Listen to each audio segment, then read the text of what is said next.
டக்குன்னு சொல்லி white அம்பாசிடரில் car ஃபாஸ்ட்டாக வந்து நின்னது. டோர் திறந்து அந்த ப்ரொடியூசர் கீழே இறங்கினாங்க. கீழே இறங்கிட்டு எடுத்த உடனே, என்னடா நீ என்ன பெரிய பெரிய பெரிய ஆர்டிஸ்டா, பெரிய ஹீரோவா, இப்போதான் வந்திருக்கேன், 4-5 படம் பண்ணியிருக்கேன், என்ன படம் கொடுக்கல மேக்கப் போட மாட்டியா? உங்களெல்லாம் எத்தனை பேர் பார்த்துருக்கேன்டா, ரோட்ல அலையண்டாதீங்கதான், கேரக்டர் கிடையாது, ஒன்றும் கிடையாது, போடா. நான் வந்து என்னங்க நீங்க தானே சொன்னீங்க, அதனால நிற்கிறேன் சொன்னா, வீட்டுக்கு போ, கேரக்டர் கிடையாது.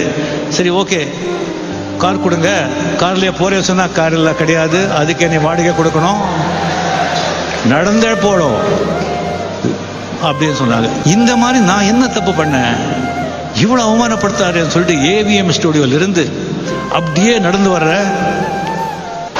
என் மைண்ட்ல எல்லாம் என்ன ஓடுதுன்னா, இதே கோடம்பாக்கம் ரோட்ல ஃபாரின் வண்டி எடுத்துக்கிட்டு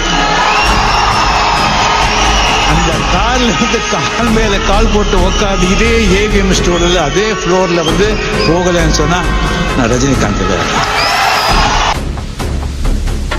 இட்டாலியன் ஃபியட் வண்டி 4.25 லட்சத்துக்கு வாங்கினேன்.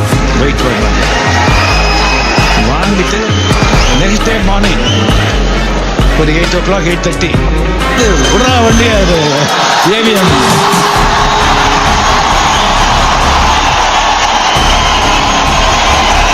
அதே ஃப்ளோர், அந்த ப்ரொடியூசர் வண்டி எங்கே கார் எங்கே அம்பாசிடர் நிற்க வந்தது, அதே அங்கேயே அந்த வண்டி நிற்க வச்சு கீழே இறங்கி 555 சிகரெட்